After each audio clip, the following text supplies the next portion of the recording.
الحمد لله رب العالمين والصلاة والسلام على أشرف الأنبياء والمرسلين أما بعد فأعوذ بالله من الشيطان الرجيم بسم الله الرحمن الرحيم فاضربوا فوق الأعناق صدق الله مولانا العظيم وبلغنا رسوله النبي الكريم هو الحبيب الذي ترجى شفاعته لكل هول من الأهوال مقتحمين يا من يشفع عند حضرة طه اشفع لنا يا أوجه الشفعاء نظرت إلى بلاد الله جمعا كخردلة على حكم اتصال مولاي صل وسلم دائما أبدا على حبيبك خير الخلق كلهم خالق کائنات کا بحد شکر اسی کا احسان، اسی کی کرم نوازی اور اسی کی مہربانی ہے جس نے حضور پر نور صلی اللہ تعالی علیہ وسلم کے دامن سے ہمیں وابستہ فرمایا، اور آج ہم حضور علیہ الصلوۃ والسلام سے عقیدت اور محبت کی بنا پر اور خاص کر اس عنوان کے تحت جمع ہوئے ہیں، گستاخ نبی کی یہی ہے سزا، سر تن سے جدا، سر تن سے جدا۔ اللہ تبارک و تعالی کی بارگاہ میں دعا ہے کہ اللہ تبارک و تعالی ہم سب کو حضور پر نور صلی اللہ تعالی علیہ وآلہ وسلم کی سچی غلامی اور ان سے حقیقتاً ہم سب کو وفا نصیب فرما دے۔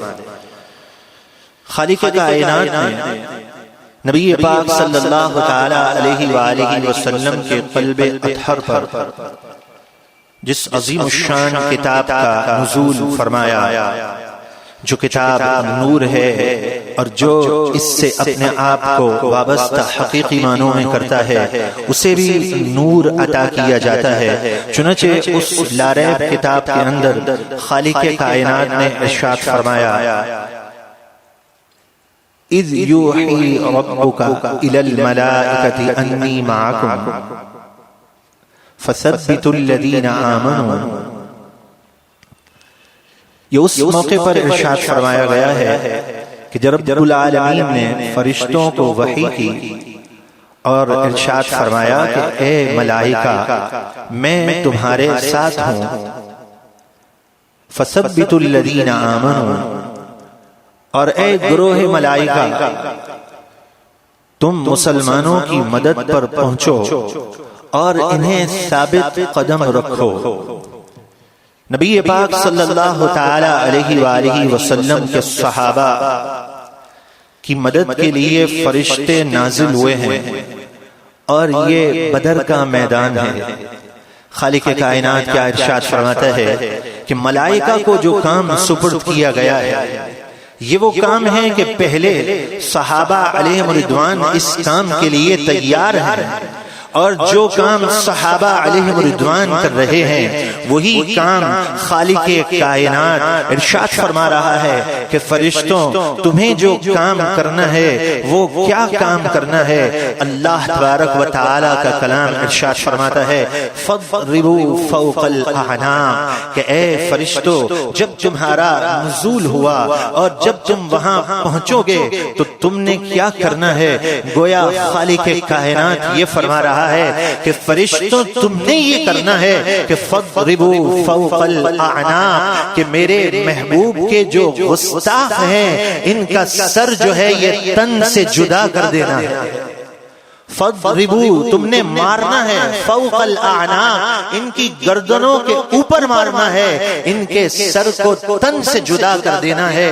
قرآن مجید فرقان حمید تو یہ ارشاد فرما رہا ہے کہ جب نبی پاک علیہ الصلوۃ والسلام کی شان میں کوئی گستاخی یا بے ادبی کرنے والا ہو، دین کی حدود پار کرنے والا ہو، اسلام سے دشمنی رکھنے والا ہو، تو خالق کائنات نے فیصلہ کرتے ہوئے فرمایا فضربوا فوق الاعناق کہ ان کی گردنوں کو تن سے جدا کر دو اور ان کی گردنوں پر مارو، اور فرمایا وَاضْرِبُوا مِنْهُمْ كُلَّ بَنَانٍ اور انہیں ہر طرف مار مار کے، گویا قرآن فرماتا ہے کہ ایسے لوگوں کے ٹکڑے ٹکڑے کر دو۔ اس کا سبب کیا ہے کہ ان کی گردنوں کو ان کے تن سے جدا کرنا ہے۔ خالق کائنات جل جلالہ نے خود ہی ارشاد فرمایا کہ اس کا سبب کیا ہے کہ ان کے ساتھ یہ انتقام لیا جائے گا، یہ بدلہ لیا جائے گا۔ محبوب کے صحابہ تو یہی کام کرتے تھے، وہ تو جہاد کے لیے تیار تھے۔ آج نوری مخلوق کا نزول ہو رہا ہے، اور یہ نوری مخلوق کس لیے نازل ہو رہے ہیں، یہ نوری فرشتے کیوں اتر رہے ہیں؟ فرمایا فَاضْرِبُوا فَوْقَ الْأَعْنَاقِ وَاضْرِبُوا مِنْهُمْ كُلَّ بَنَانٍ ذَلِكَ بِأَنَّهُمْ شَاقُّوا اللَّهَ وَرَسُولَهُ یہ ان کی جو گردنیں تن سے جدا کرنی ہے فرشتوں، اس کا سبب یہ ہے ذَلِكَ بِأَنَّهُمْ شَاقُّوا اللَّهَ وَرَسُولَهُ کہ یہ اللہ اور اس کے رسول کی مخالفت کرتے ہیں۔ اللہ اور اس کے رسول کی مخالفت کرنے والا، رسول اللہ کی شان میں بے ادبی اور گستاخی کرنے والا، اس کے بارے میں تو قرآن مجید فرقان حمید نے ارشاد فرمایا کہ اب یہ دنیا میں زندہ رہنے کے حقدار نہیں ہو سکتے۔ ان کی گردنوں کو تن سے جدا کرنا ہوگا۔ خالق کائنات نے یہ فیصلہ کر دیا۔ رسول اللہ صلی اللہ تعالی علیہ وآلہ وسلم کی عظمت، رفعت، بلندی، شان، شوکت کا کیا کہنا۔ مستدرک الحاکم کی روایت ہے، آدم علیہ السلام سے یہ فرمایا گیا ہے کہ اے آدم، اگر میں اپنے محبوب کو نہ بھیجتا تو میں تجھے بھی پیدا نہ کرتا، جن کے لیے یہ ساری کائنات بنائی گئی ہے اور جن کے نام سے یہ لہل و نہار چمک رہے ہیں، چاندنی روشنی دے رہی ہے، نعمتوں کے انبار لگائے گئے ہیں، یہ سب کا سب نبی پاک صلی اللہ تعالی علیہ وآلہ وسلم کے نام کی برکتیں ہیں۔ علامہ اقبال نے کیا خوب کہا، ہو نہ یہ نام تو کلیوں کا تبسم بھی نہ ہو نہ یہ نام تو کلیوں کا تبسم بھی نہ ہو، چمن دار بلبل کا ترنم بھی نہ ہو، یہ نہ ساقی ہو تو پھر میں بھی نہ ہو، خم بھی نہ ہو، یہ ساقی جب نہ ہو تو پھر میں بھی نہ ہو اور خم بھی نہ ہو۔ اور مزید ارشاد فرماتے ہیں آگے، بزم توحید بھی دنیا میں نہ ہو تم بھی نہ ہو، بزم توحید بھی دنیا میں نہ ہو تم بھی نہ ہو۔ اور صرف یہی نہیں، آگے علامہ اقبال کیا فرماتے ہیں کہ خیمہ افلاک کا استاد اسی نام سے ہے، نبض ہستی تپش آمادہ اسی نام سے ہے۔ یہ جو پہاڑ اپنی جگہ پر مضبوطی سے قائم ہیں، یہ جو آسمان بغیر کسی پلر کے ثابت ہیں، یہ دنیا جو قائم ہے، یا رسول اللہ یہ آپ کے نام سے دنیا کی رونقیں آباد ہیں۔ اگر آپ کا نام نہ ہو تو دنیا بھی نہ ہو اور اس کی رونقیں بھی نہ ہو۔ پوری کائنات کو جس کے لیے سجایا گیا ہے وہ آقا کریم صلی اللہ تعالی علیہ وسلم کی ذات ہے۔ اور سیدی اعلی حضرت امام اہل سنت نے کیا خوب فرمایا کہ وہ جو نہ تھے تو کچھ نہ تھا، وہ جو نہ ہو تو کچھ نہ ہو، جان ہے وہ جہان کی، جان ہے تو جہاں ہے، یہ پوری کائنات کی یہ جان ہے رسول اللہ۔ اگر یہ نہ ہو تو کچھ بھی نہ ہو۔ تو رسول اللہ صلی اللہ تعالی علیہ وآلہ وسلم کی شان میں گستاخی اور بے ادبی جب کرنے لگے تو خالق کائنات نے فرشتوں کی فوج کو بھیجیا۔ اور فرشتے کیا کام کرتے ہیں قرآن اس کی گواہی دیتا ہے، فَاضْرِبُوا فَوْقَ الْأَعْنَاقِ کہ اے فرشتوں آج تم اس کام پر مامور ہو جاؤ جس کام پر میرے محبوب کے فدائی مامور ہوتے ہیں، اور وہ کام کیا ہے کہ جو نبی پاک علیہ السلام کی گستاخی کرے، جو اللہ اور اس کے رسول کی مخالفت کرے، تم اس کا سر تن سے جدا کر دو۔ قرآن مجید فرقان حمید نے یہ فیصلہ دے دیا۔ خالق کائنات نے ارشاد فرما دیا، جب لوگ نور قرآن سے دور ہو گئے، احادیث طیبہ کے فیض کی روشنی میں اپنے شب و روز گزارنے کا معمول نہ رہا، تو غفلتوں کے پردے پڑنا شروع ہو گئے۔ میڈیا کی تباہی نے افکار پر وہ برے اثرات مرتب کیے کہ الامان والحفیظ۔ اور یہ بات یاد رکھ لیجئے کہ میڈیا کی آئی ہوئی آواز کوئی ہاتف غیب کی آواز نہیں ہوتی، اور اکثر طور پر میڈیا پر تو ایسے ہی لوگوں کو مدعو کیا جاتا ہے جو یہود اور نصارہ کی فرمائشوں کو پورا کرنے میں ترائے امتیاز رکھتے ہوں، الا ما شاء اللہ۔ لیکن جب نور قرآن سے دور ہوتے گئے، ایمان کی حقیقت کا نور اپنے اندر محسوس نہ کیا، ایمان کی حلاوت اور چاشنی سے جب اپنے آپ کو دور کر لیا، تو اس مغربی دنیا کے تحفے نے اور میڈیا نے آج کے مسلمانوں کو شرمندہ کر دیا۔ لیکن وہ محسوس کرے اگر شرمندگی تو الگ بات ہے۔ چنانچہ تبصرہ شروع ہو گیا، جب گستاخ رسول کا سر جو ہے تن سے جدا کر دیا گیا، تو یہ تبصرہ شروع ہو گیا میڈیا پر۔ جب قرآن مجید فرقان حمید کے نور سے دور ہو گئے تو اس میڈیا کی گندگی کے لوگ قریب آ گئے۔ اور یہ یاد رکھیے کہ میڈیا پر اٹھنے والی آواز پر اگر ہاں میں ہاں ملا دیا اور یہ کہنے لگے کہ یہ کیا ضرورت تھی کہ قانون ہاتھ میں لے لیا، فلاں ہو گیا، یاد رکھیے یہ یہود اور نصارہ کے ایجنٹ وہ پروپیگنڈا کرتے ہیں جن کی بنا پر ایمان سے انسان دور ہو جاتا ہے۔ یہ بڑا نازک مرحلہ ہے، ہمیشہ اپنی زبان کو احتیاط سے چلانا چاہیے، کہیں ایسا نہ ہو کہ کسی کی ہاں میں ہاں ملا رہے ہوں اور ایمان سے ہی محروم ہو جائے۔ تو آج جب میڈیا کے لوگ قریب آئے تو کہنے لگے یہ کس نے قانون بنایا ہے کہ گستاخ رسول کا سر جو ہے وہ تن سے جدا کر دیا جائے؟ قرآن پڑھتے تو قرآن کا قانون نظر آتا، احادیث طیبہ پڑھتے تو رسول اللہ کی احادیث طیبہ نظر آتی کہ یہ قانون خود براہ راست رسول اللہ نے بنایا ہے۔ رسول اللہ صلی اللہ تعالی علیہ وسلم نے یہ قانون بنایا ہے، اور قانون بھی کس حسین انداز سے بنایا ہے کہ وہ بدبخت کعب بن اشرف جس کے بارے میں آتا ہے کہ یہ اتنا بڑا بدبخت ہے کہ جب بدر کے مقام پر مسلمانوں کو فتح کا تاج نصیب ہوا تو یہ یہودی جو ہے، یہودی یہ مکہ شریف لوٹا، کفار کو جمع کیا اور کہا ہم تمہارا ساتھ دینے والے ہیں، ہم تمہارے ساتھ ہیں، آؤ محمد صلی اللہ تعالی علیہ وسلم کے خلاف مل کر کام کریں گے۔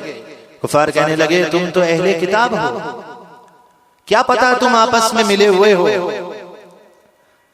ہم تمہارا یقین نہیں کر سکتے۔ قرآن مجید فرقان حمید میں ارشاد فرمایا الم تر الى الذين اوتوا نصيبا من الكتاب يؤمنون بالجبت والطاغوت ويقولون للذين كفروا هؤلاء اهدى من الذين آمنوا سبيلا۔ قرآن مجید فرقان حمید ارشاد فرماتا ہے کہ کعب بن اشرف نے ان کفار کو خوش کرنے کے لیے بتوں کو سجدہ کر لیا. جو 70 افراد جمع تھے بتوں کو سجدہ کر کے کہا اب تم ہم سے مطمئن ہو جاؤ, اور کہنے لگے وَيَقُولُونَ لِلَّذِينَ كَفَرُوا هَؤُلَاءِ أَهْدَىٰ مِنَ الَّذِينَ آمَنُوا سَبِيلًا, اور یہ کہنے لگے ہم اس بات کی ضمانت لیتے ہیں کہ اے کافروں تم حق پر ہو اور نبی پاک علیہ السلام حق پر نہیں ہیں, تم زیادہ راہ پر ہو. قرآن مجید فرقان حمید یہ آیت کریمہ ہے, اس کی یہ گستاخی ہے. اس گستاخ نے, اس یہودی نے کافروں کو راضی کر دیا. یہودی کافر سب ایک ہے مسلمانوں کے خلاف. مسلمان اس بات کو جان لے. اللہ کا کلام ارشاد فرماتا ہے یا ایھا الذین آمنوا لا تتخذوا اليہود والنصارى اولیاء, اے ایمان والو یہود اور نصارہ کو دوست نہ بناؤ, ان کی حمایتیں نہ کرو, ان کو اپنا دوست اور یار نہ سمجھو. قرآن مجید فرقان حمید کو جھنجھوڑ کے کہہ رہا ہے. چنانچہ آیت کریمہ نازل ہوئی اور اس بدبخت نے کیا کیا, حضور علیہ الصلوۃ والسلام کی شان میں بے ادبی کی, گستاخی کی, گستاخانہ اس نے اشعار لکھے. رسول اللہ صلی اللہ تعالی علیہ وسلم کے پاس یہ اشعار پہنچے جس میں رسول اللہ علیہ الصلوۃ والسلام کی شان میں بے ادبی اور گستاخی کی گئی. رسول اللہ قانون 2 طریقے کے مرتب فرما رہے ہیں. 2 قانون رسول اللہ نے عطا کیے ہیں. ایک قانون پہلا یہاں پر یہ ہے, سرکار مدینہ علیہ الصلوۃ والسلام نے حضرت حسان سے فرمایا ان گستاخوں کا جواب دو. اس سے معلوم یہ ہوا جو رسول اللہ کی شان میں بکتا ہے, گستاخی کرتا ہے, اگر اس گستاخی کو جواب دیا جائے تو یہ صحابہ کے طریقے پر ہے اور رسول اللہ کے قانون پر عمل کر رہا ہے. حضرت حسان بن ثابت رضی اللہ تعالی عنہ نے اشعار کہے, اور اپنے اشعار میں ان دونوں کا بھی ذکر کیا, مطلب اور عاتقہ, جس کے گھر پر یہ گستاخ ٹھہرا ہوا تھا. حضرت حسان نے گستاخی رسول کرنے والے, گستاخی کرنے والے کی حمایت کرنے والے پر سخت الفاظ استعمال کیے, اور رہتی دنیا تک یہ بتا دیا کہ اگر صحابہ کے طریقے پر چلنا چاہتے ہو, اگر تم اپنی آخرت کو سنوارنا چاہتے ہو, تو رسول اللہ کے گستاخ پر تم جتنی سختی کرتے جاؤ گے تمہارا ایمان اتنا ہی مضبوط ہوتا چلا جائے گا. اپنے اشعار میں جب اس کا ذکر اور تذکرہ کیا, اب عاتقہ اور مطلب کی حالت خراب ہو گئی. اس گستاخ کو کہا نکل ہمارے گھر سے باہر, اس گستاخ کو باہر کر دیا. یہ گستاخ واپس لوٹا, اور واپس لوٹ کر اس نے منصوبہ بندی شروع کر دی. اس کا ایک ہی کام ہے رسول اللہ علیہ الصلوۃ والسلام کی عظمت لوگوں کے دلوں سے نکالنا, گستاخی اور بے ادبی کرنا, اس کا یہی کام تھا. اب سنیے, یہ گستاخ رسول ہے اور قانون رسول اللہ کا ہے, اور قانون بھی کس حسین انداز سے ہے. چنانچہ حدیث پاک کے الفاظ یہ ہیں, قال رسول اللہ صلی اللہ تعالی علیہ وسلم من ينتدب لقتل, من ينتدب لقتل فرمایا. کس کے بارے میں؟ لقتل کعب. کون ہے جو اپنے آپ کو پیش کرے گا کہ وہ کعب کا کام تمام کر دے؟ گویا رسول اللہ یہ فرما رہے ہیں کون ہے جو کعب کی گردن کو اس کے تن سے جدا کر دے گا, اس کے سر کو اس کے تن سے جدا کر دے گا. اس سے معلوم یہ ہوا یہ سودے تو بارگاہ رسالت معاق میں ہوا کرتے ہیں, یہ جرتیں تو کسی کسی کو نصیب ہوتی ہیں جو گستاخ کا سر قلم کر دیا کرتے. رسول اللہ صلی اللہ تعالی علیہ وآلہ وسلم نے فرمایا کون ہے جو اس کام کو سر انجام دے گا اور یہ سعادت کا تاج پائے گا. اللہ اکبر. صحابہ علیہم رضوان میں سے قال محمد بن مسلمہ اوسی رضی اللہ تعالی عنہ, محمد بن مسلمہ اوسی یہ اوس قبیلے سے تعلق رکھتے ہیں، اپنے آپ کو پیش کرتے ہیں انا اتکفل بہ یا رسول اللہ، گویا کہ آپ یہ فرما رہے ہیں میرا سب کچھ آپ پر قربان یا رسول اللہ۔ آپ یہ فرما رہے ہیں اس چیز کے لیے میں اپنے آپ کو تیار کرتا ہوں، اور رسول اللہ کے نام پر فدائی ہونا، رسول اللہ کے نام پر اپنے آپ کو بیچ دینا، وہ عملی طور پر تو یہی نعرہ بلند کر رہا ہوتا ہے کہ میرا سب کچھ آپ پر قربان یا رسول اللہ صلی اللہ تعالی علیہ وآلہ وسلم۔ رسول اللہ صلی اللہ تعالی علیہ وسلم کے نام پر اپنے آپ کو فدا کرنے کے لیے تیار ہو گئے، اور ان خوش نصیبوں کی صف میں کون کون شامل ہے؟ ایک ایک نام پر بآواز بلند رضی اللہ تعالی عنہ کہیے گا۔ حضرت محمد بن مسلمہ رضی اللہ تعالی عنہ، ابو نائلہ رضی اللہ تعالی عنہ، عباد بن بشیر رضی اللہ تعالی عنہ، حارث بن اوس رضی اللہ تعالی عنہ، ابو عبس بن جبر رضی اللہ تعالی عنہم اجمعین۔ یہ وہ صحابہ ہیں، ان کی ایک ٹیم تیار ہو گئی، رسول اللہ سے اجازت لیتے ہیں کہ میرے آقا آپ نے جو کام ہمیں دیا ہے کہ سر تن سے جدا کرنا ہے، اس گستاخ کا سر جو تن سے جدا کرنا ہے، تو آپ ہمیں حکمت عملی اختیار کرنے کی اجازت دے دیجیے۔ میرے آقا صلی اللہ تعالی علیہ وسلم اجازت بھی دیتے ہیں اور مشورہ بھی دیتے ہیں۔ اس سے معلوم یہ ہوا جب کوئی یہ ٹھن لیتا ہے کہ میں نے گستاخ کا کام تمام کر دینا ہے، تو رسول اللہ کی غیبی مدد شامل حال ہو جاتی ہے اور اللہ کا فضل بھی مل جاتا ہے۔ رسول اللہ اپنے مشورے سے بھی نواز رہے ہیں اور خود ابھار بھی رہے ہیں، اس لیے کہ یہ دونوں جہاں کے رحمت والے آقا جانتے ہیں کہ اگر میرا گستاخ دنیا میں ہوگا تو دین کا نظام بگڑ جائے گا، اور میں دنیا میں اس لیے آیا ہوں کہ پوری دنیا میں اسلام کو غالب کرنے کے لیے آیا ہوں۔ تو رسول اللہ اس بات کو جانتے ہیں کہ جو میرا گستاخ ہے وہ دین اسلام کا دشمن ہے، اور جو دین اسلام کا دشمن ہے وہ اللہ کا دشمن ہے۔ تو قرآن ارشاد فرماتا ہے قل ان صلاتی ونسکی ومحیایا ومماتی للہ رب العالمین، اے محبوب آپ فرما دیجئے میرا نماز، میری قربانی، میری زندگی، میرا سب کچھ میرے رب کے لیے ہے۔ تو جس کا سب کچھ اس کے رب کے لیے ہو تو وہ دین کا نقصان برداشت نہیں کر سکتا۔ تو رسول اللہ صلی اللہ علیہ وسلم اجازت دیتے ہیں، ٹھیک ہے اس گستاخ کا سر قلم کرو، اس کو کیفر کردار تک پہنچاؤ، لیکن مشورہ طلب کر لینا۔ کس سے مشورہ طلب کرنا ہے؟ صحابہ کے جھرمٹ میں، روشن ستاروں میں، عظیم میناروں میں، عظمتوں کی معراج پانے والوں میں کس صحابی سے مشورہ طلب کرنا ہے؟ میرے آقا صلی اللہ تعالی علیہ وسلم فرماتے ہیں مشورہ طلب کرنا ہے تو وہ سعد بن معاذ رضی اللہ عنہ سے مشورہ طلب کرنا ہے۔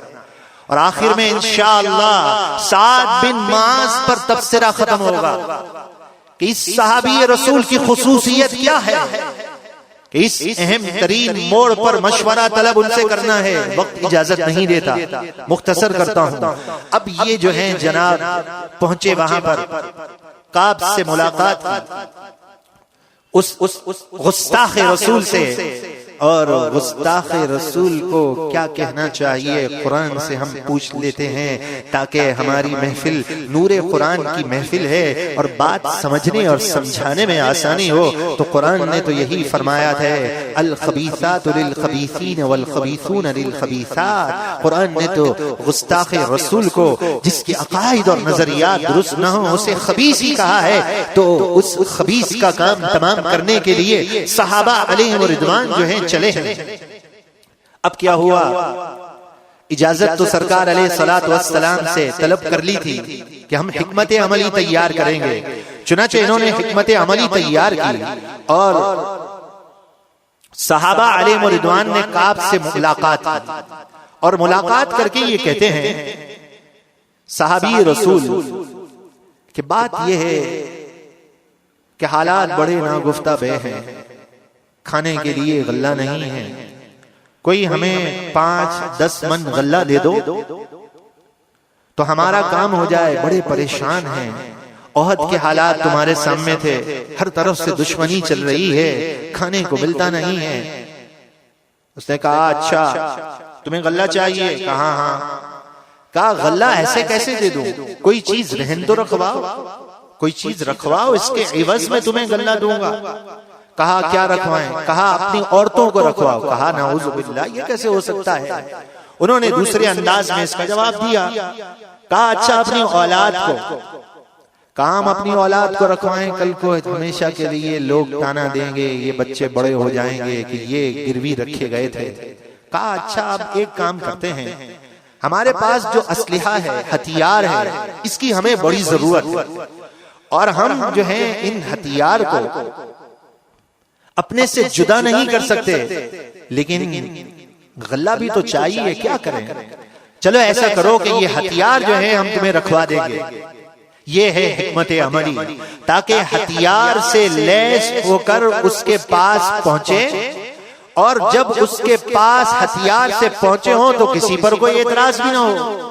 کہا اچھا یہ ٹھیک ہے، اور کہا بات یہ ہے کہ اور بھی کچھ ایسے لوگ ہیں جو یہی چاہتے ہیں۔ ابو نائلہ نے ملاقات کی، محمد بن مسلمہ نے ملاقات کی، کہا اور بھی لوگ ہیں جو پریشان ہیں، تو ہم سب لوگوں کو لے کر آ جائیں، لیکن بات یہ ہے کہ یہ بات راز میں رہے، کوئی فکر کی بات نہیں، ٹھیک ہے میں غلہ دے دوں گا۔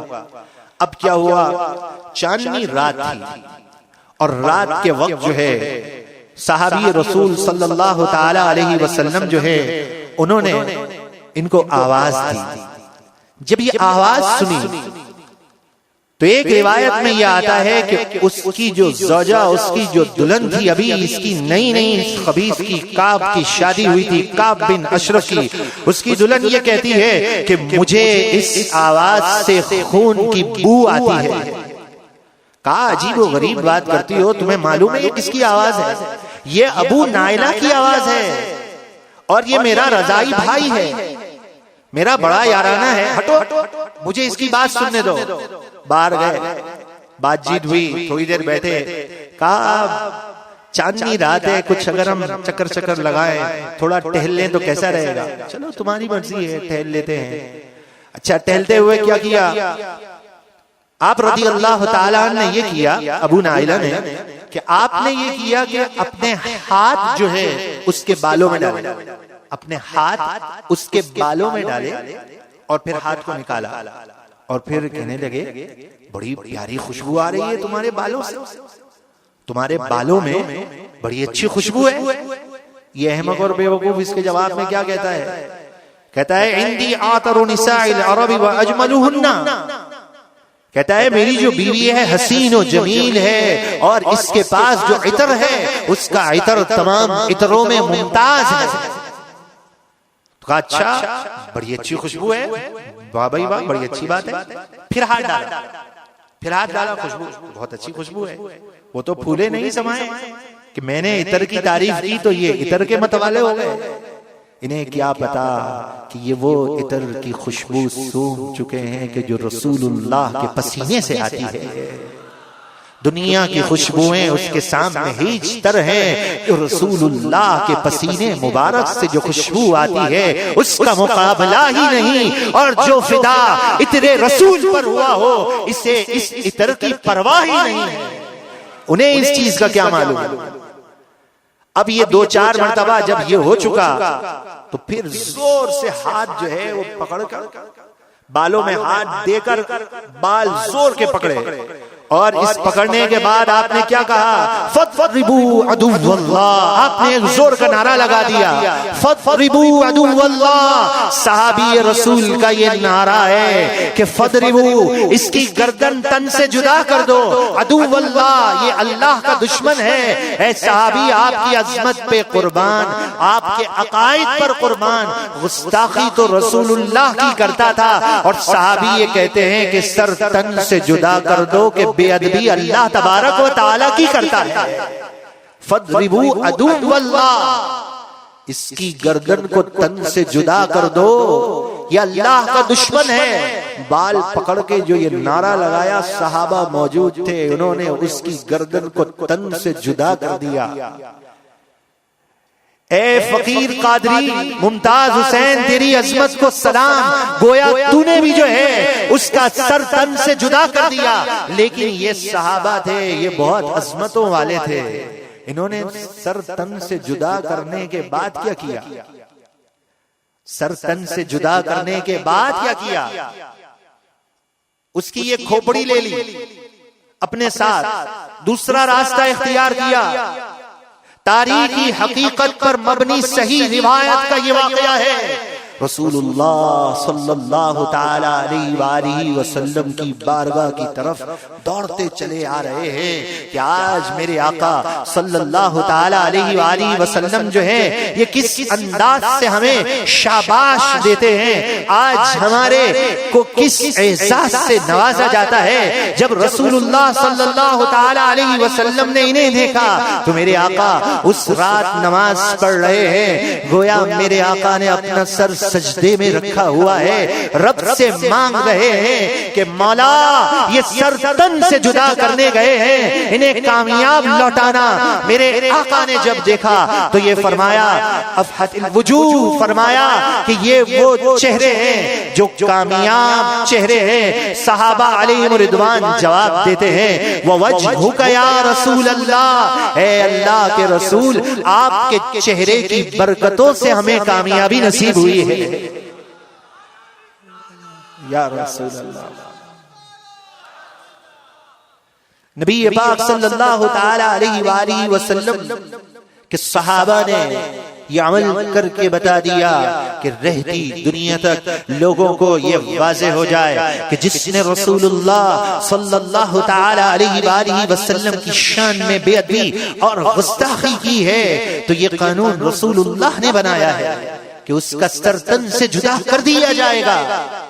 اب اپنے اپنے نصیب کی بات ہوتی ہے، کوئی تو صحابہ کے طریقے پر چلتے ہوئے یہ کہتا ہے کہ رسول اللہ مجھے اپنی غلامی میں قبول کر لیں، اور کوئی بدبخت ایسا ہوتا ہے کہ یہودیوں کی حمایت کرتے ہوئے ان کی غلامی کی بھیک مانگتا ہے تو ذلت کی موت اتار دیا جاتا ہے۔ اپنے اپنے نصیب کی بات ہوتی ہے۔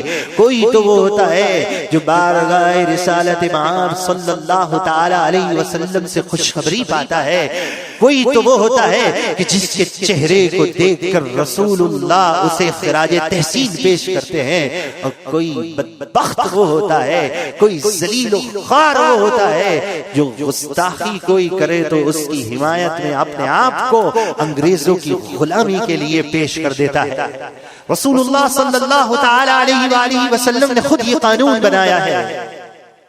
بس ایمان کی حلاوت، ایمان کی چاشنی، ایمان کا نور، ایمان کی روشنی اگر دل کو منور کرتی رہے، دل و دماغ روشن ہوتے رہے، نام نہاد روشن خیالی اگر فکر و سوچ سے دور ہو جائے تو آج کا عنوان تو وہ پیارا عنوان ہے جس کا تعلق براہ راست رسول اللہ کی ذات سے ہے۔ میرے پیارے بھائی، اس بات کو آپ سمجھ لیجئے، یہود اور نصارہ مسلمانوں کے دشمن، اللہ اور اس کے رسول کے دشمن، انہوں نے اپنے ایجنٹ رکھے ہوئے ہیں۔ دو قسم کے ایجنٹ ہیں، ایک چہرہ بھی ان جیسا بناتے ہیں، کپڑے بھی ان جیسے پہنتے ہیں، اور باتیں بھی خبیث ان جیسی کرتے ہیں۔ ایک وہ ایجنٹ ہیں، اور ایک وہ ایجنٹ ہوتے ہیں جو بظاہر چہرہ داڑھی والا ہوتا ہے، بظاہر باتیں ایسے معلوم ہوتا ہے جیسے دین کی کر رہے ہوں، بظاہر کسی مجمع عام میں ہندو کو کلمہ پڑھا رہے ہوتے ہیں اور تالیاں بجا رہے ہوتے ہیں، اور یہ وہ یہودیوں کے ایجنٹ ہوتے ہیں جو امام حسین کے اگینسٹ ہوتے ہیں اور یزید کو امیر المؤمنین کہتے ہیں، اور لوگ بے وقوف قسم کے کہتے ہیں بہت بڑا اسکالر ہے، اس نے کتنوں کو مسلمان کر دیا، یہ گیتا پرم درم پڑھتا ہے، لوگ کیا بات ہے ہندو مسلمان ہو جاتے ہیں۔ ارے ایسے لوگوں کی ضرورت نہیں ہے جو ایسوں کی بات میں آ کر مسلمان ہوئے ہوں۔ مسلمان اگر ایسوں کی ضرورت ہے جو رسول اللہ کے نام پر اپنے آپ کو فدا کرنے والے ہیں۔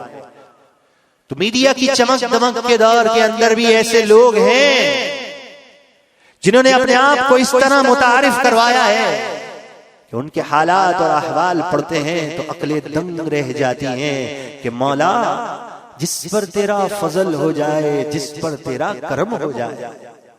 لیکن ہم مطالعہ کرتے نہیں ہیں، کتابیں پڑھتے نہیں ہیں، اور ہم یہ کہیں کہ آپ ایک رسالے کا نام میں مثال کے طور پر لیتا ہوں، العاقب رسالہ ہے. یہ رسول اللہ کی عظمت کا ترجمان ہے، حقیقتاً یہ رسالہ ہے. اس رسالے میں بات ایک لکھی ہے، وہ پڑھنے لگا ہوں، لیکن ہم رسالہ نہیں پڑھتے. کتنے افسوس اور شرم کی بات ہے، 20 روپے خرچ کرنے کے لیے بھی جان جاتی ہے. رسول اللہ کی عظمت کا ترجمان رسالے کے لیے آواز بلند کرنے میں بھی شرم آتی ہے. تو افسوس ہے ایسی زندگی پر. کہتے ہیں کہ ان کے نام پر میں ہو جاؤں فدا، اگر کوئی مانگ لے تو دے دوں میں جان.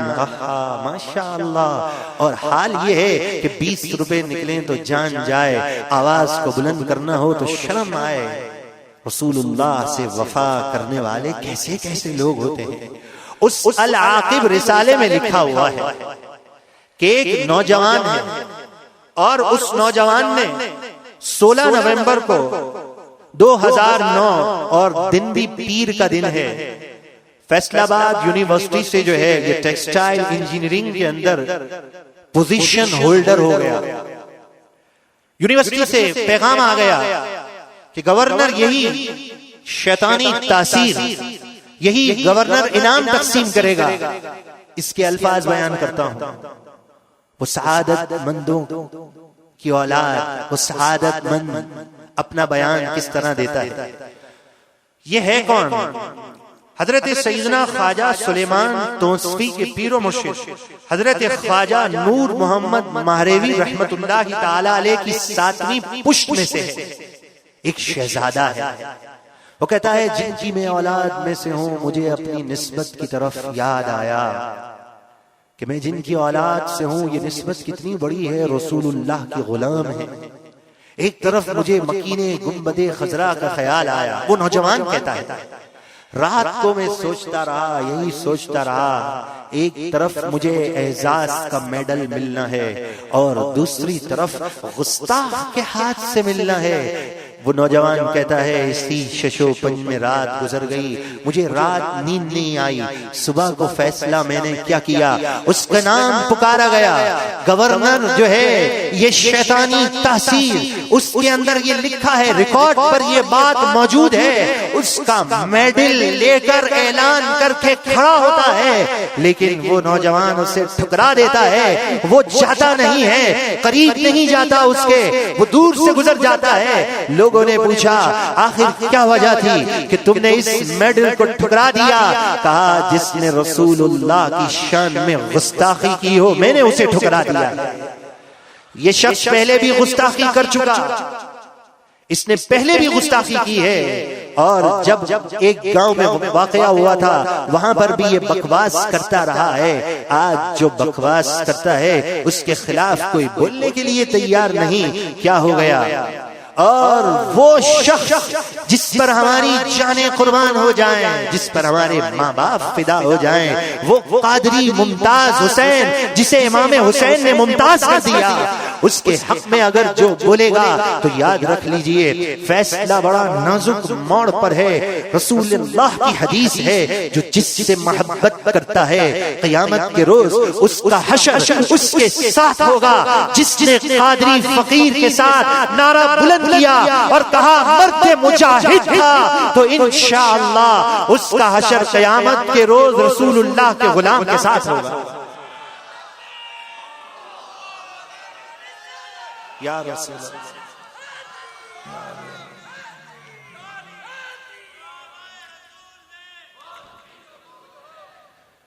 نبی پاک صلی اللہ تعالی علیہ وآلہ وسلم نے یہ فوج گویا کہ ترتیب دی. صحابہ علیہ رضوان کی فوج ہے، اور جس فوج کو رسول اللہ ترتیب دیتے ہیں کہ جاؤ گستاخ کا سر تن سے جدا کر دو تاریخ میں ایک بڑی عجیب سی بات لکھی بڑے عظیم سے پیرائے کے اندر کہ گستاخ رسول کا سر تن سے جدا ہوا کعب بن اشرف کا، اوس کے نوجوان بازی لے گئے، اوس کے نوجوان سبقت لے گئے۔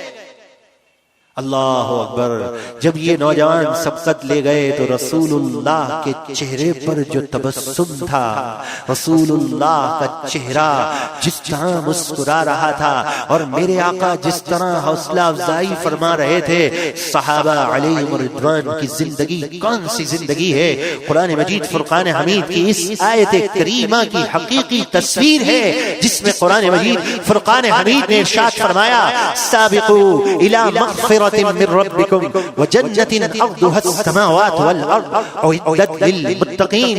اس آیت کریمہ کی تفسیر ہے جس میں خالق کائنات نے فرمایا ہے اے زندگی بسر کرنے والوں، آؤ زندگی بسر کرنے کا طریقہ سمجھ لو، آؤ زندگی گزارنے کا طریقہ سمجھ لو کہ زندگی اس طرح بسر کرنا کہ نیکی کے معاملے میں سبقت لے جانا۔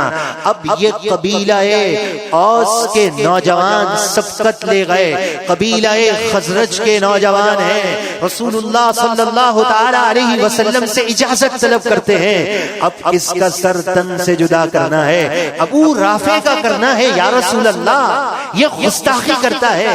اوہو، ابو رافع تو مقام خیبر پر بہت دور ہے، وہاں مضبوط قلعہ ہے، وہاں سیکیورٹی نظام بھی ہو سکتا ہے، لیکن صحابہ علیہ رضوان نے یہ ٹھان لی ہے کہ گستاخ رسول کا سر تن سے جدا کرنا ہے یا رسول اللہ۔ کیا ہمت ہے، کیا جرت ہے، کیا بہادری ہے، کیا جوش و ولولہ ایمان کا ہے۔ رسول اللہ صلی اللہ تعالی علیہ وسلم نے اجازت دے دی، میرے آقا صلی اللہ تعالی علیہ وسلم اجازت دیتے ہیں۔ مختصر یہ ہے، اب وہ وہاں پہنچ گئے قلعے کے باہر۔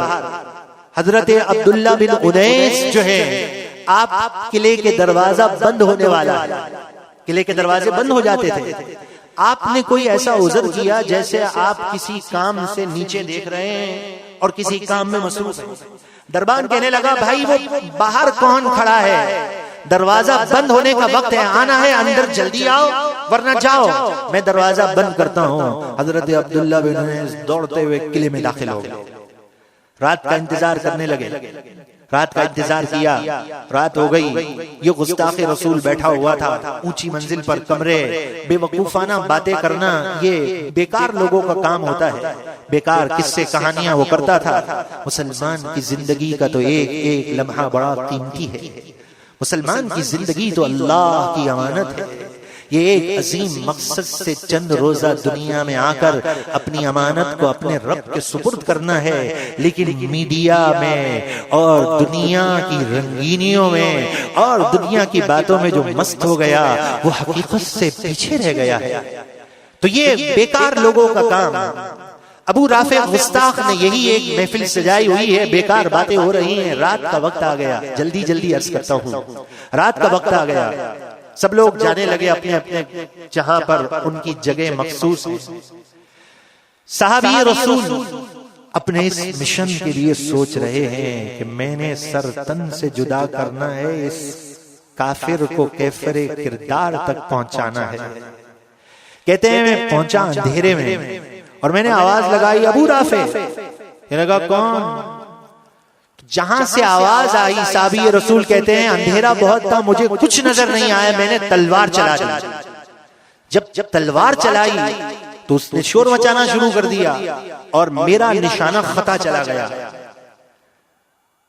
گستاخ رسول کا کام تمام کرنے کے لیے ہمت بھی اللہ دیتا ہے اور حکمت عملی بھی اللہ تعالیٰ عطا فرماتا ہے۔ کہتے ہیں میں پیچھے ہٹ گیا، دوسرے کمرے میں چلا گیا، تھوڑی سی دیر رک کر دوسری آواز میں نے نکالی اور میں یہ کہنے لگا ابو رافع کون آیا تھا؟ کہا تیری ماں تجھے روئے، یہ عرب میں ایک مقولہ ہے، یعنی تمہارا برا ہو، اس کے معنی کیا ہے؟ یعنی تمہارا برا ہو۔ کہا تمہارا برا ہو، تمہیں نہیں معلوم مجھے کوئی مارنے کے لیے آیا اور تم پوچھتے ہو کون آیا کون آیا؟ یوں کر کے اس کے قریب ہو گئے، آواز سے میچ کر لیا اور ایک جو وار کیا نا اور پھر دبایا اس کے پیٹ کو اس سے، اور دبا کے رکھا کہ میں ذرا میرا کلیجہ ٹھنڈا ہو جائے، گستاخ کا کام تمام کر دوں۔ پھر کہتے ہیں میں پیچھے پلٹا، اتنی دیر میں آوازیں بلند ہو گئی، میں آ کر خاموشی سے اسی دروازے پر بیٹھ گیا۔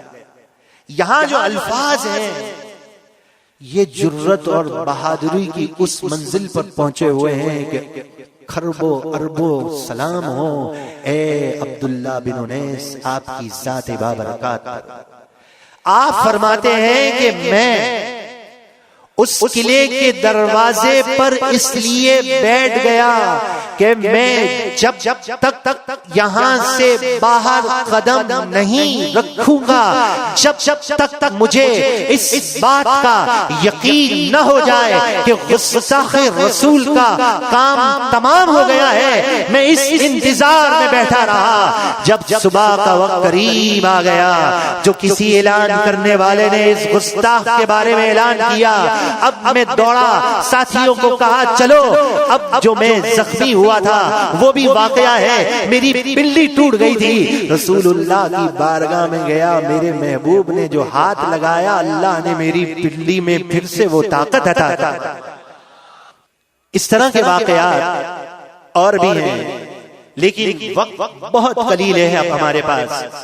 اب میں اس سے ایک اسٹیج آگے چلتا ہوں کہ رسول اللہ صلی اللہ تعالی علیہ وآلہ وسلم کہ گستاخ کا کام تمام کرنے سے ملتا کیا ہے، کون سا اعزاز ملتا ہے؟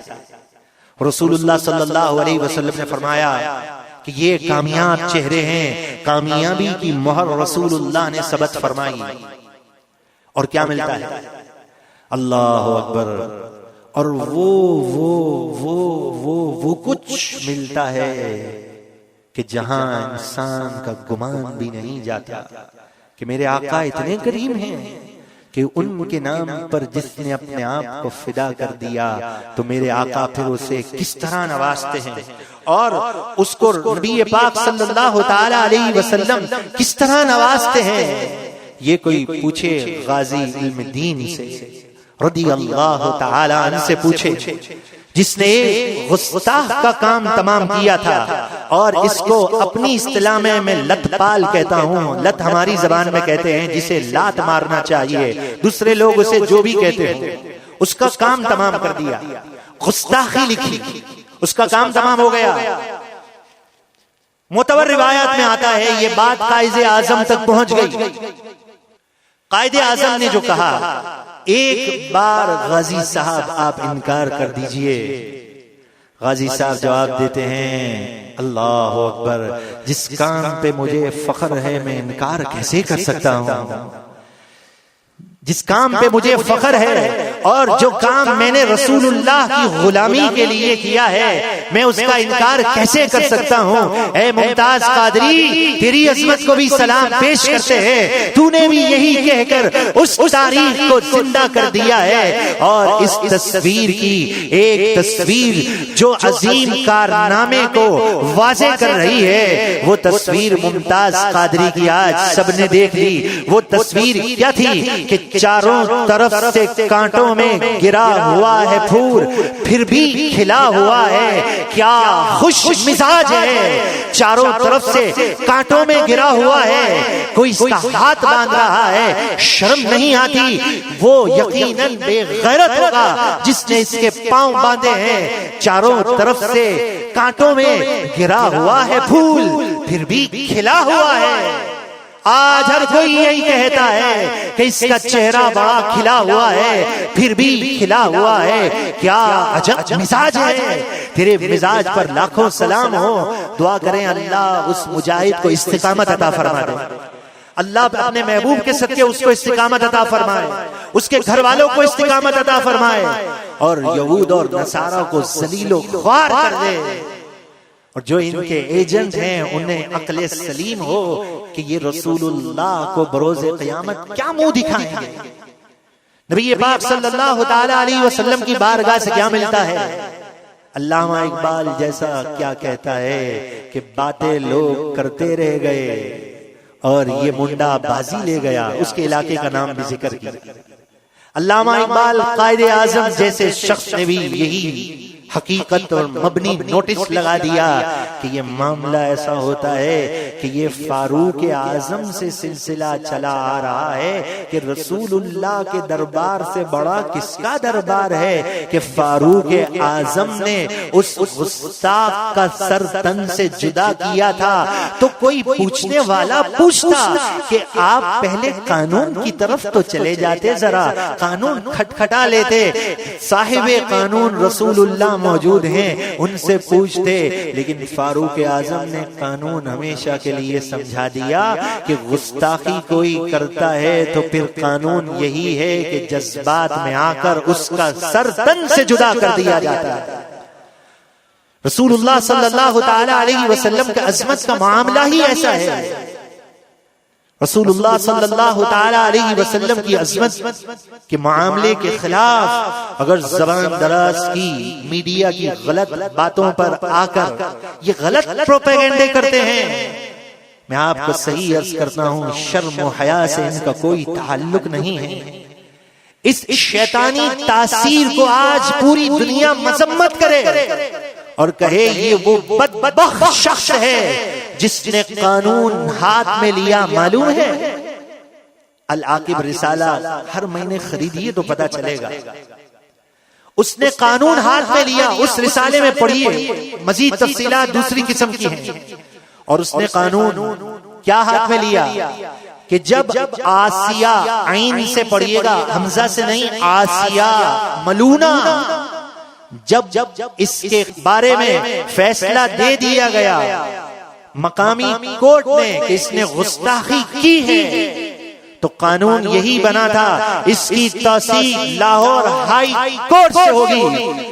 اس قانون کو دھجیاں بکھیرنے والا, اس قانون کو توڑنے والا, اس قانون کو نہ ماننے والا یہی بے غیرت شخص ہے جس کے بارے میں آج لوگ جو ہیں تعزیت کر رہے ہیں. اپنے ایمان کی خیر منائے جس نے اس کی تعزیت کی ہے. اس نے قانون کو ہاتھ میں لیا, اس ملونہ کے ساتھ اس نے پریس کانفرنس کی اور کہتا ہے کہ اس کا کوئی قصور نہیں ہے. اس شیطان کو کس نے حق دیا ہے کہ جو قانون پاکستان کا قانون ہے اس نے وہ قانون بھی توڑ دیا.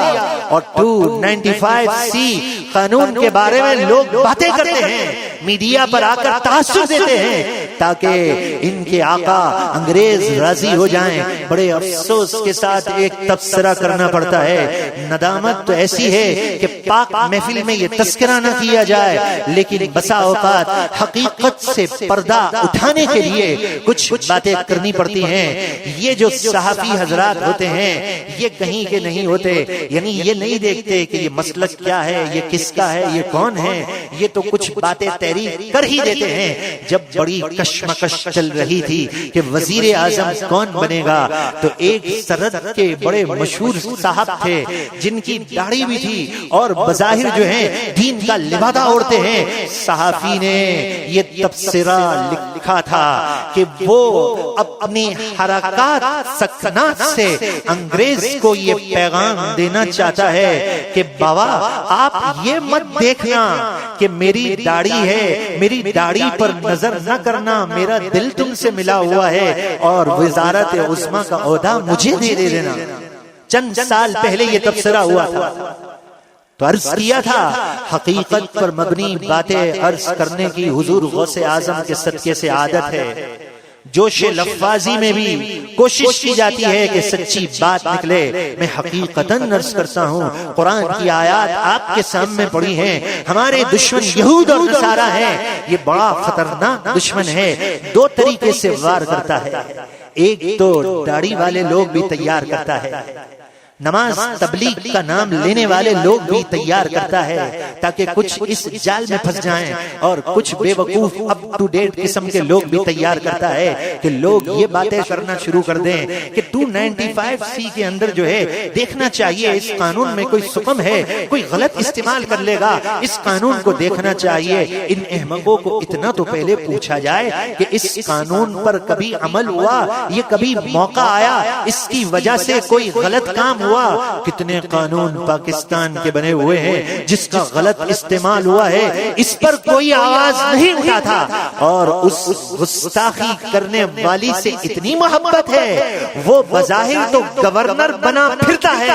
اور پریس کانفرنس کرنے کے لیے تیار ہو گیا، آخر شیطانی تاثیر کو، ایسی شیطان کی تاثیر کی کیا پڑی تھی، جس کی عورت سکھ ہو، جس کا کلچر انگریز ہو، جس کے آقا یہود اور نصارہ ہوں، جو ان کے اشاروں پر ناچتا ہو، مسلمان اگر آج اس کو بہتر کہے، اس کے لیے تعزیت کے کلمات کہے، تو کل رسول اللہ کی بارگاہ میں کیا منہ دکھائے گا؟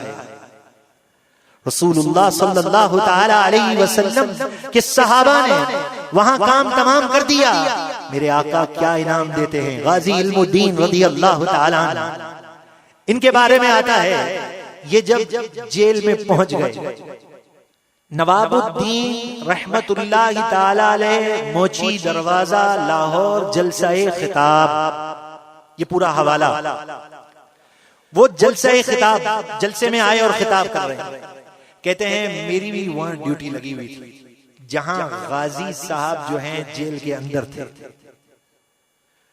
ایک بار بڑا معاملہ ہو گیا، اور معاملہ یہ ہو گیا کہ غازی صاحب ابھی یہاں موجود ہیں اور ابھی یہاں سے موجود ہی نہیں ہے، ہر طرف پریشانی کہ یہ معاملہ کیا ہے، غازی صاحب موجود نہیں، تھوڑی دیر گزری غازی صاحب آ گئے، بھرے عام سرے عام یہ تذکرہ کر رہے ہیں، آنکھوں دیکھا حال بتا رہے ہیں، میرے نبی علیہ السلام کی عظمت کی بات کر رہے ہیں، کہتے ہیں کہ میں نے پوچھا غازی صاحب آپ کہاں چلے گئے تھے؟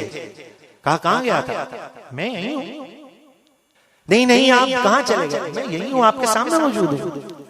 آپ کو اس نبی کی عظمت کا واسطہ ہے جس کے نام پر آپ یہاں پہنچے ہیں، مجھے بتائیے غازی صاحب آپ کہاں چلے گئے تھے؟ کہا اس نبی علیہ السلام کی عظمت کا واسطہ دیتے ہو تو سنو، میں تمہیں بتاتا ہوں میں کہاں چلا گیا تھا۔ میں کہاں گیا تھا؟ میں نے کیا دیکھا کہ حضرت علی المرتضیٰ جلوہ فرما ہے، وہ مجھے اپنے ساتھ لے کر چلے، رسول اللہ کی بارگاہ میں پہنچا تو مجھے رسول اللہ فرما رہے تھے غازی اب سناؤ، ہم تمہیں چھڑا کر لے آئے ہیں، واپس جانا چاہتے ہو یا یہیں ٹھہرنا چاہتے ہو؟ غازی یہ کہتے ہیں کہ سر کٹا چکا ہوں آپ کے نام پہ یا رسول اللہ، میں واپس جانا چاہتا ہوں۔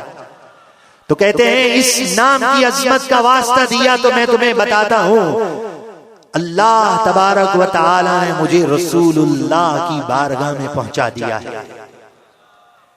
اب نماز جنازہ کی باری آ گئی،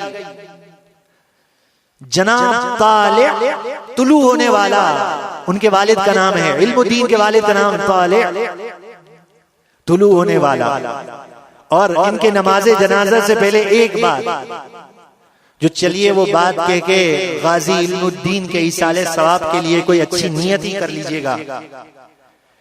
جب آخری رات تھی، والدہ ملنے کے لیے آئی، اس سے پہلے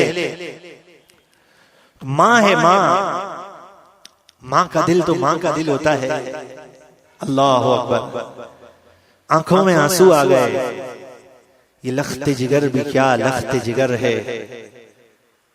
گویا کہ یہ نور کا اب تو ٹکڑا ہو چکا ہے، یعنی نور کی سرکار سے اسے حصہ مل چکا ہے۔ کیا پیارا جواب دیا، ماں تو روتی کیوں ہے؟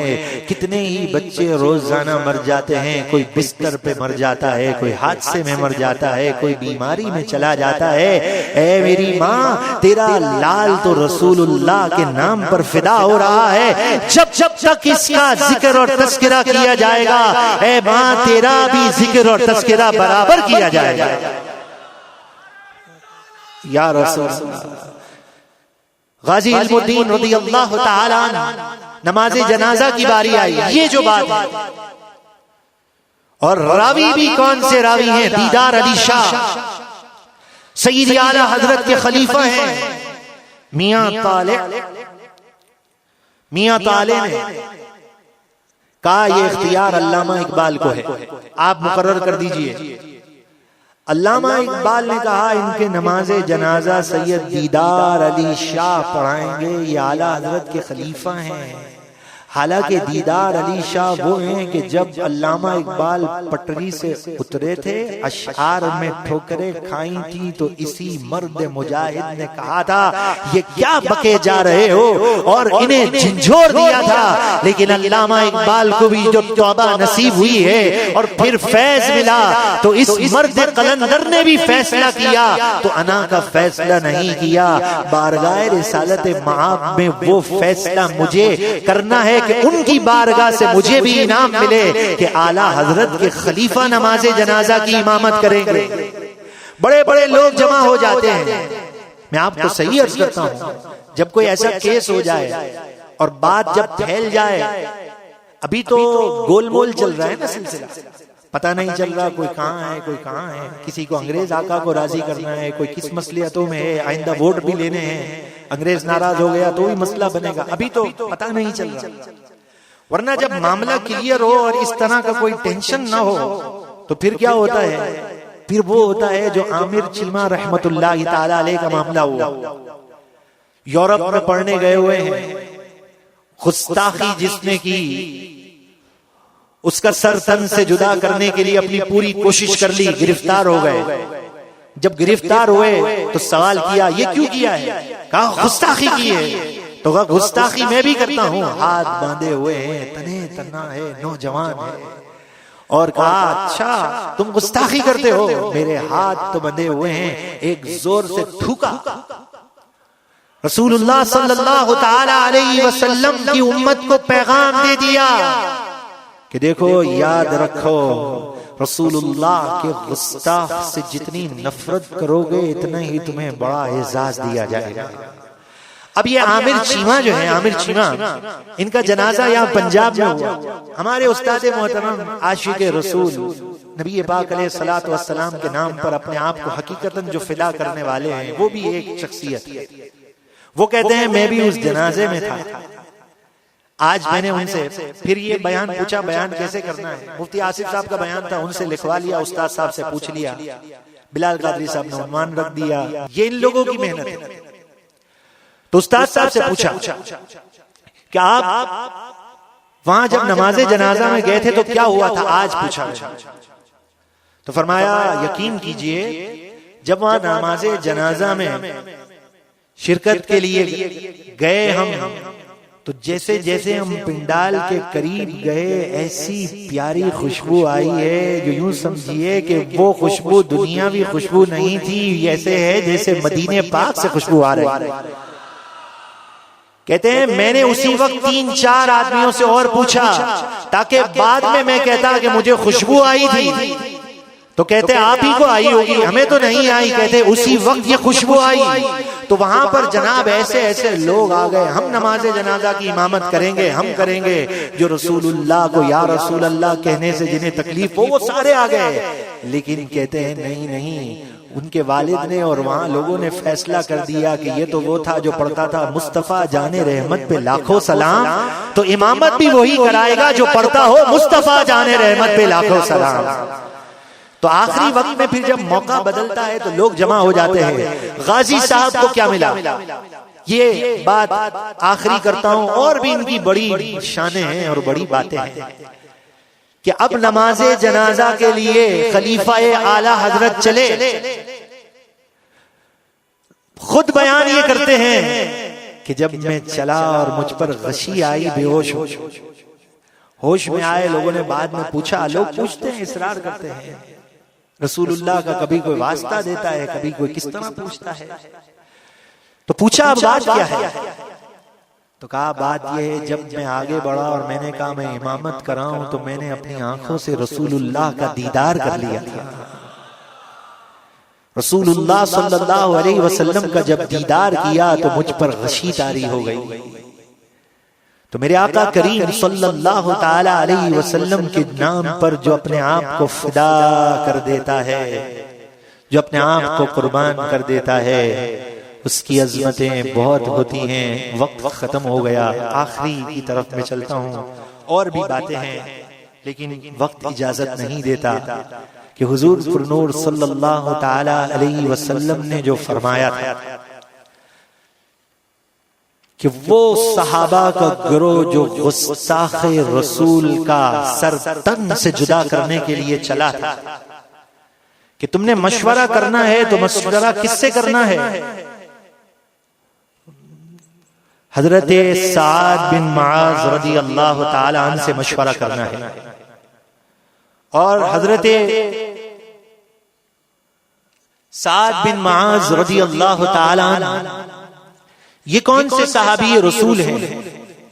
یہ وہ صحابی رسول ہیں کہ ان کا مختصر تعارف بیان کر دوں، بالکل مختصر، کہ جو رسول اللہ کے گستاخوں کے لیے، رسول اللہ کے گستاخوں کے لیے وہ سیسا پلائی دیوار اور تلوار ان کی تیز ہے کہ رسول اللہ کا گستاخ ان سے برداشت نہیں. یہ وہ سعد بن معاذ ہیں. اور جب رسول اللہ کے نام پر اپنے آپ کو فدا کرنے کے لیے جب وہ تیار ہوتے ہیں تو طبقات ابن سعد تیسری ہجری کی معتبر ترین کتاب کے اندر یہ روایت آتی ہے کہ اس صحابی رسول صلی اللہ تعالی علیہ وسلم کی جب قبر اطہر کو جب کھودا جا رہا تھا تو راوی یہ بیان کرتے ہیں ابو سعید خدری رضی اللہ تعالی عنہ کہ میں بھی ان لوگوں میں سے تھا. کنت انا ممن حفر لسعد قبرہ بالبقیع وکان یفوح علینا المسک.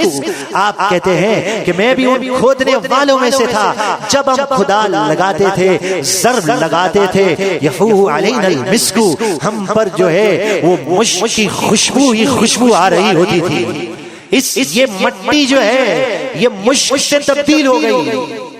اور اسی روایت میں یہ آتا ہے کہ ایک صحابی یہ بیان کرتے ہیں کہ ایک ان میں سے ایسے بھی تھے اخذ انسان قبضۃ من تراب، کہ ایک انسان نے ایک مٹھی بھر لی ان میں سے اور تراب مٹی اپنے پاس لے لی اور پھر اس کے بعد کیا کیا، وہ لے کر اسے گھر پہنچے. ثم نظر الیہا بعد ذلك فاذا هي مسک. کہتے ہیں جب وہ مٹی تھی اور جب دیکھا تو یہ مٹی مسک میں، مشک میں تبدیل ہو چکی تھی.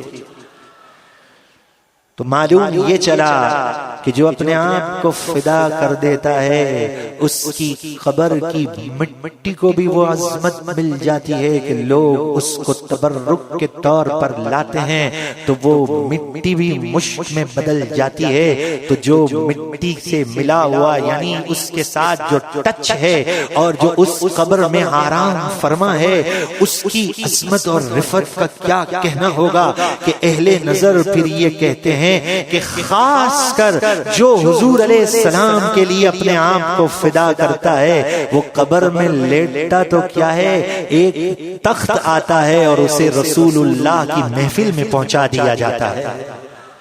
تو فیصلہ ہمارے ہاتھ میں ہے. ایک طرف یہ مختصر سی زندگی ہے، ایک طرف یہود اور نصارہ کی یلغار ہے، شیطانی وسوسوں کی بھرمار ہے. اور یہود اور نصارہ اور شیطان کو برداشت نہیں کہ رسول اللہ کی نام کے عظمت کے ڈنکے بجائے جائیں. تو دیکھیے ہر سال وہی ہوتا ہے، اس سال بھی وہی ہوگا. جب ربیع الاول شریف کا مہینہ آئے گا لوگ جگمگ جگمگ اپنے گھروں کو، بازار گلی کوچے کو سجا رہے ہوں گے، ہر طرف سے درود و سلام کی صدائیں آ رہی ہوں گی. شیطان حرکت میں آ جائے گا اور رسول اللہ کی عظمت کو کم کرنے کے لیے کہا جائے گا یہ یہودیوں کی سازشیں ہیں تاکہ رسول اللہ کی عظمت سے لوگ دور ہو جائیں. یہ کہا جائے گا کہ یہ صحابہ نے کام تو نہیں کیا، یہ بدعت ہے، نعوذ باللہ من ذالک. کسی کی باتوں میں آنے کی ضرورت نہیں ہے، اس لیے کہ صحابہ علیہم رضوان نے، فاروق اعظم نے ایک اصول دے دیا ہے، اچھا کام کسی بھی زمانے میں کیا جائے وہ کام مقبول ہوتا ہے. صحابہ علیہم الرضوان کے عقائد اور نظریات پر کاربند رہنے کے لیے جو رسول اللہ کی محبت میں اپنے آپ کو فدا کرتا ہے، جو درود و سلام سے محبت رکھتا ہے، خدا کے لیے اس کے قریب ہو جائیے گا. یہ دنیا چند روزہ ہے، مت دیکھیے گا کہ میری جوان بیٹی کا کیا ہوگا، اب میں کیا کر سکتا ہوں، میں مجبور ہوں، مجھے رشتہ دینا پڑے گا۔ نہیں، جو رسول اللہ کے درود و سلام کو شرک اور بدعت کہے وہ ہمارا نہیں ہو سکتا۔ بارگاہ رسالت مآب میں، حوض کوثر میں رسول اللہ کو کیا منہ دکھائیں گے؟ یہود اور نصارہ کے جو ایجنٹ ہیں وہ بات کو گھما کر پیش کرتے ہیں، وہ بات کی حقیقت کو پیش نہیں کرتے کہ ہمیں بڑی تکلیف ہوتی ہے رسول اللہ کی عظمت کا نام نہ لو۔ پہلے تو بات گھما کر پیش کرتے تھے، لیکن دیکھا ہم ناکام ہو رہے ہیں، رہے گا یوں ہی ان کا چرچا رہے گا، پڑے خاک ہو جائیں جل جانے والے۔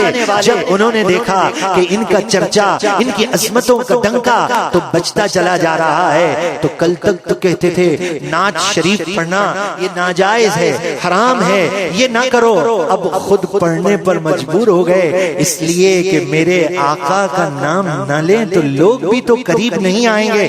کل تک تو یہ سنا گیا تھا کہ مصطفیٰ جان رحمت پہ لاکھوں سلام کیوں پڑھتے ہو؟ آج لاکھوں روپے خرچ کر کے بینر لگا دیے جاتے ہیں، مصطفیٰ جان رحمت پہ لاکھوں سلام۔ اے امام احمد رضا، تیری عظمتوں کو کروڑوں سلام ہو۔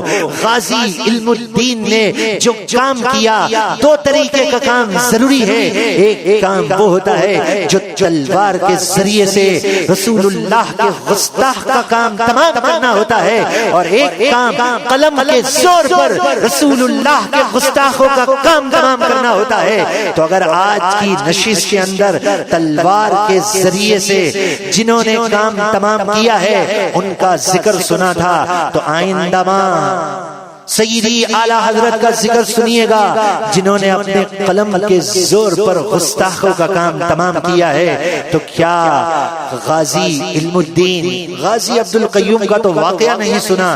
غازی عبد القیوم قادری فقیر، قادری ممتاز حسین، جسے امام حسین نے ممتاز کر دیا اللہ کی عطا سے، ان تمام عظیم ہستیوں سے محبت کا اگر دعویٰ سچا ہے تو آئیے ان کے ایصال ثواب کے لیے اپنی سوچ کو بدل دیجئے، اپنی فکر کو بدل دیجئے، اور اپنی فکر اور سوچ کو بدلتے ہوئے اس کے مصداق بن جائیں اور اس پر عمل پیرا ہو جائیں کہ جس کے بارے میں سیدنا امام حسین رضی اللہ تعالیٰ عنہ نے جو پیغام دیا ہے اور سیدنا امام حسین رضی اللہ تعالیٰ عنہ نے جو بتایا ہے، لَإِن كَانَتِ الدُّنْيَا تَعُدُّ نَفِيسَةً، امام حسین رضی اللہ تعالیٰ عنہ نے کیا پیغام دیا؟ اگرچہ بعض لوگوں کے نزدیک جو ہے یہ دنیا بڑی حسین ترین ہے، فَدَارُ ثَوَابِ اللَّهِ أَعْلَى وَأَنبَلُ، لیکن آخرت کا جو ثواب ہے یہ ہمیشہ رہنے والا ہے اور باقی رہنے والا ہے۔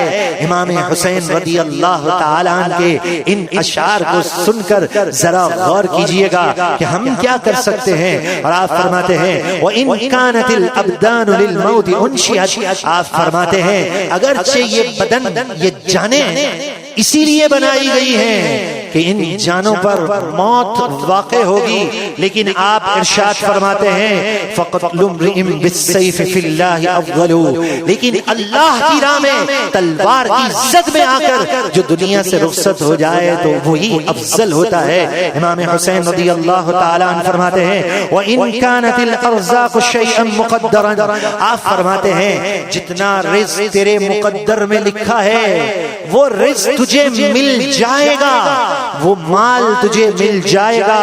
فَقِلَّةُ السَّعْيِ الْمَرْءِ فِي الرِّزْقِ أَجْمَلُ، لیکن بہتر یہی ہے کہ رزق کے لیے تھوڑی محنت کر، صبح شام رات مال مال، پیسہ پیسہ، کاروبار کاروبار مت کر، جتنا تیرے مقدر میں ہے تجھے مل جائے گا۔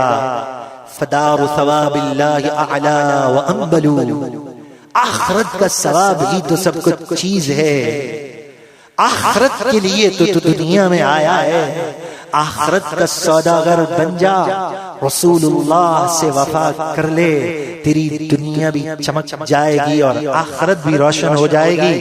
اور آپ فرماتے ہیں وَإِن كَانَتِ الْأَمْوَالُ لِلتَّرْكِ جَمْعُهَا فَمَا بَالُ مَتْرُوكٍ بِهِ الْمَرْءُ يَبْخَلُ، آپ فرماتے ہیں کہ ایسا مال جو تو جمع کر رہا ہے، یہ مال کیا ہے؟ یہ تیرا ترکہ کسی اور کے نام ہو جائے گا، یہ مال تیرا مال کسی اور کے لیے ہو جائے گا، اور اس مال میں تو بخل کرتا ہے۔ کنجوس لوگوں کے لیے لمحہ فکریہ ہے، میری اولاد اللہ کی راہ میں خرچ کرے گی۔ احمقوں کی دنیا میں بسنے والا ہو تو وہ سوچے، اپنے مال کو اپنے ہاتھ سے اللہ کی راہ میں نہ دے سکا تو اس کی اولاد خاک خرچ کرے گی۔ مال سے نہیں، مولا سے محبت۔ امام حسین نے یہی پیغام دیا۔ یہود اور نصارا کی باتوں کی چمک دمک نہیں، مکین گنبد خضرا کی حقیقی روشنی سے اپنے سینوں کو بسا لو، یہی کام آئے گا، دنیا یہی رہ جائے گی۔ سیدی اعلی حضرت عظیم المرتبت نے یہی پیغام دیا کہ ٹھوکریں کھاتے پھرو گے، ان کے در پر پڑ رہو قافلہ تو اے رضا اول گیا آخر گیا۔ آج کی اس مبارک محفل میں جہاں حضور علیہ السلام کے عاشقوں کا ذکر ہوا ہے، ان کے ایصال ثواب کے لیے اپنے بچے کو رسول اللہ کے نام پر فدا کر دیجیے۔ فدا کر دیجیے کا مطلب کیا ہے؟ اسے دین کا مجاہد عالم بنائیے۔ اللہ نے اولاد دی ہے، بلکہ ہمارا تو یہ ایمان ہونا چاہیے کہ اگر کسی کی نارینہ اولاد نہیں اور وہ نیت کر لے کہ میں اس کا نام جو ہے ممتاز حسین رکھوں گا تو اللہ اسے ممتاز حسین عطا فرما دے گا، اور جس کی اولاد ہے وہ یہ کہے کہ اس ممتاز حسین کے ایصال ثواب کے لیے میں عالم بناؤں۔ لیکن ایسی سوچ کہاں ہے؟ دنیا کرتے ہوئے گزر گئے لوگ، جب دنیا نے ماری ٹھوکر تو پچھتاتے رہ گئے لوگ۔ کیوں دنیا کرتے ہوئے ہی اپنے آپ کو برباد کر دو گے؟ آؤ اپنے مولا کی طرف ہمیشہ شاد و آباد رہو گے۔ آؤ اپنے مولا کی طرف تو ہمیشہ شاد و آباد رہو گے۔ دنیا امام حسین نے حدیث کی روشنی میں بتا دیا مل جائے گی۔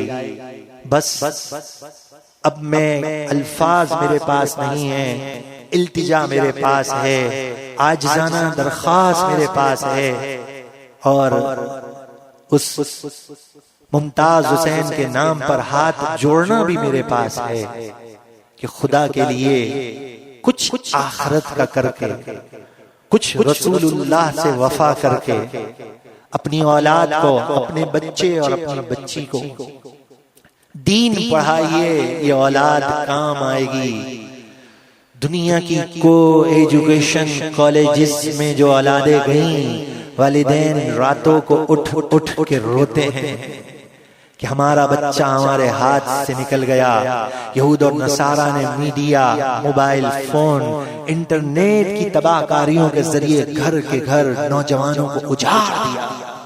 خدا کے لیے آئیے انشاءاللہ نبی پاک علیہ الصلوۃ والسلام کے فضل و کرم سے، اللہ تبارک و تعالی کے حکم سے اور پیاروں کی کرم نوازی سے سیدنا نور حمزہ رضی اللہ تعالیٰ عنہ کا فیض عام ہو رہا ہے۔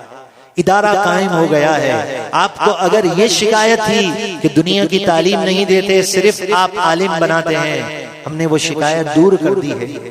اب کوئی خوش نصیب ہے جو اپنے لخت جگر کو اس نور میں داخل کر دے، اور انشاءاللہ سیدنا امام حسین کی رات میں جو اعلان ہوا تھا، ان کے ہی فیضان کرم سے ان قریب وہ دن بھی آنے والا ہے کہ جس طرح نور حمزہ صبح 7:25 پر جو کلاس شروع ہوتی ہے، دوپہر 3 بجے تک اس کا شیڈول ہے، اور وہاں ہاسٹل میں جو طالب علم رہ کر اپنی تربیت کرتا ہے اسی کو داخلہ ہے۔ انشاءاللہ ایسا ہی ایک امام حسین کا مرکز نور فاطمہ ان قریب آغاز ہوگا۔ کب آغاز ہوگا، کیا نظر آئے ہوں گے. فقیروں کے پاس چاہے کچھ بھی نہ ہو لیکن قادری فقیروں کی لاج حضور غوث اعظم رکھتے ہیں. اللہ تبارک و تعالی حضور پر نور علیہ الصلوۃ والسلام کے طفیل ان عظیم مجاہدوں کی یاد میں ہمیں آج کی اس محفل میں سچی توبہ کی توفیق عطا فرمائے. نمازیں با جماعت ہو, رسول اللہ کی پسند داڑھی شریف کا نور ہو اور رسول اللہ کے نام پر اس کا میں مصداق بنوں اے مولا کہ میرا سب کچھ آپ پر قربان یا رسول اللہ. بآواز بلند کر دیجئے, میرا سب کچھ آپ پر قربان یا رسول اللہ, میرا سب کچھ آپ پر قربان یا رسول اللہ. وما علینا الا البلاغ.